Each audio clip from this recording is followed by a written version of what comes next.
Dry eyes मतलब आँखों का सूखापन। इसकी वजह क्या है?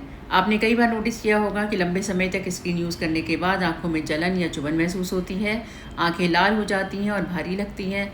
तो हो सकता है कि आप भी ड्राई आइज़ का शिकार हों। ड्राई आइज़ मतलब आँखों का सूखापन होता क्या है? हमारी आँखों को हेल्दी रखने के लिए टीयर्स यानी आंसुओं की ज़रूरत होती है।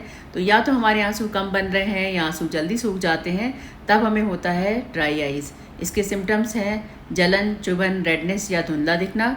और वो गलतियाँ जो कि ड्राई आइज़ को और बढ़ा देती हैं, उनमें सबसे पहला है ज़्यादा स्क्रीन टाइम, क्योंकि हम ज़्यादातर स्क्रीन देखते हुए अपनी आँखें झपकाना या ब्लिंक करना भूल जाते हैं। टाइम के अलावा और भी बहुत सारी वजह हैं जिनकी वजह से आँखों का सूखापन बढ़ सकता है, जैसे एसी और पंखे की सीधी हवा आपकी आँखों के मॉइस्चर को उड़ा देती है, आँखों को रगड़ने से इरिटेशन और ड्राइनेस बढ़ती है, heavy eye makeup oil glands को ब्लॉक कर देती हैं, और अपनी मर्जी से कोई भी आई ड्रॉप डालने से प्रॉब्लम बढ़ सकती है, क्योंकि हर आई ड्रॉप आँखों के लिए सेफ नहीं होता। होम रेमेडीज़ या घरेलू उपाय आँखों के सूखेपन के लिए, सबसे पहला कॉटन कपड़ा या रुमाल गर्म पानी में भिगोकर निचोड़कर 10 मिनट के लिए आंखों पर रखें। ऑयल ग्लैंड्स खुलती हैं, नेचुरल लुब्रिकेशन बढ़ता है। इसके अलावा आप क्यूकम्बर के स्लाइसेस या गुलाब जल कॉटन में लगाकर बंद आंखों पर 10 मिनट के लिए रख सकते हैं। ये कूलिंग इफेक्ट भी देता है और साथ ही आंखों की रेडनेस भी कम होती है।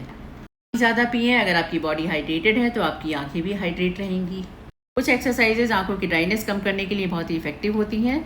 उनमें से पहला है 20-20-20 रूल्स, मतलब हर 20 मिनट्स बाद 20 सेकंड के लिए 20 फीट दूर देखना। दूसरा है ब्लिंकिंग एक्सरसाइज, मतलब हर 1 घंटे में 8 से 10 बार आंखें झपकाना। इसके अलावा आई रोटेशन, मतलब 5 times clockwise and 5 times anti clockwise आंखें घुमाना। पामिंग, अपनी दोनों हथेलियों को रब करके आंखों के ऊपर 3 से 4 मिनट के लिए रखना। डाइट में विटामिन ए, विटामिन सी और विटामिन ई रिच फूड जरूर शामिल करें, जैसे गाजर, पालक, आंवला, संतरा, बादाम, अखरोट, चिया सीड्स और फ्लैक्स सीड्स। आँखों में दर्द है, धुंधला दिख रहा है या ज़्यादा रेडनेस है, तो ये कई बार आँखों में मोतियाबिंद यानी कैटरेक्ट के स्टार्टिंग का भी सिम्टम हो सकता है। इस केस में आई स्पेशलिस्ट को ज़रूर दिखाएं।